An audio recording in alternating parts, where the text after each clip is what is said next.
The most painful thing in our generation today is that we are following media and following the news and all that to lose value for spiritual things. But we don't even know that these people talking and writing articles and these occults and all that, it's not that they don't believe in spirituality. They only don't believe in Christianity. So if you let go your Christian life and you live a life void of spirituality, you will die a miserable death. Those people will write articles on tithe as if you were a devil to pay tithe, but they go to other altars and sacrifice their body. Some of them are sick because of power. They sacrifice their hearts. They have heart problems because they had to ascend a certain authority, and the sacrifice they had to make was to give away their kidney, give away their heart, and they are suffering, but it's the sacrifice for that power. And they come back and tell you that Christianity, we are wasting your time, we are pushing you, pastors and all that, insulting us. But you don't even know those people are more spiritual than some of the pastors. The only difference between us is that we come on open altars, they go on secret altars. Listen, the people we call carnal, they are only carnal by eliminating God, but they are not carnal, they are very spiritual.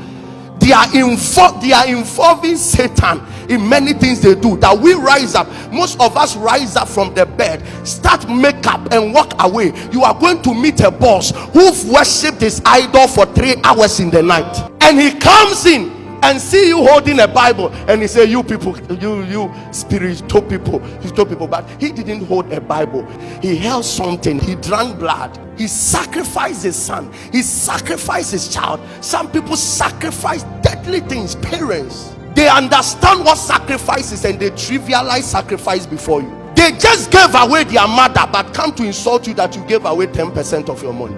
They know what they are doing, and it will take a spiritual mind to understand that this matter, I can be a spiritual man, but without a spiritual mind, I will end up dying miserably. Not everything you see is a non-living thing. Can you imagine that Moses is walking about, sees a burning bush, fire all around the bush, yet the bush was intact in the fire, approaches it and he hears a voice from the bush. How can you have a certain mountain following you and you never knew this thing is not normal? And exactly what he did to the rod, that is exactly what the Romans did to Jesus.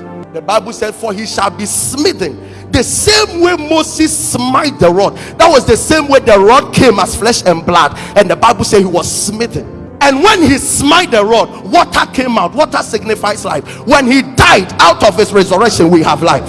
And you think some things are normal? Not every tree you see is a tree. Some trees are something. There are times that you see a wild jackal passing by. It's not an animal.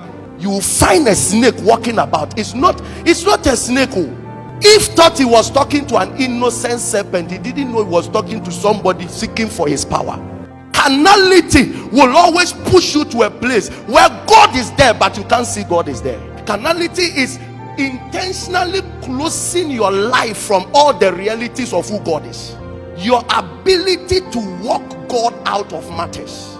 Your ability to not involve God in issue. You look at this and say, this is not God's matter. Your ability to lose every consciousness about who God is, that is carnality. So the Bible says that it is only a fool that says there is no God. And sometimes we attribute foolishness in this dimension to atheists. But anytime you treat anything God is involved in as if he's not involved, you are being carnal. In Colossians chapter 3, when Paul was talking about marriage and talking about work and all that, he finished everything and said that whatever you do, do it as unto God, not unto men. It means that even in marriage, whatever you are doing to your wife, whatever you are doing to your husband, it is against God. You are treating the marriage as if God is not involved. There are people who are not born again, but they are trying their best to have spiritual minds. Then we get born again, spiritual people, and they are trying their best to decode our minds to be natural. Oh, this is just a wind. This is just a tree. No, this is just... Listen, there are buildings that eat human beings. You enter, you won't come back again.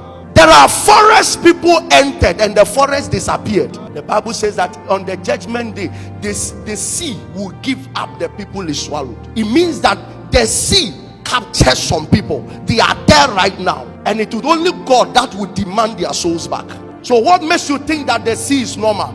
It was in Revelation chapter 6 that the Bible says that, and he saw hell and death riding on a horse. It means that even hellfire is a spirit. Some things are not normal. So do you still think it was a common fish that swallowed Jonah? The Bible said, and God sent a fish. Thank God for some men like Abraham. The Bible said 3 men were passing by, and the Bible said they were passing by. Then he called them. God wanted to visit him but was still passing by. He called them in, and the first thing he said is that, let me wash your feet of the dust. Can you imagine that God decides to come on earth and he intentionally walked to a point that his whole leg was dusty? It will take a spiritual mind to know that God, this is God. When you look at his dusty feet, it doesn't look like God, but this is him. Sometimes supernatural can appear like natural, but it is never natural. It will take a mind that carries the spirit to understand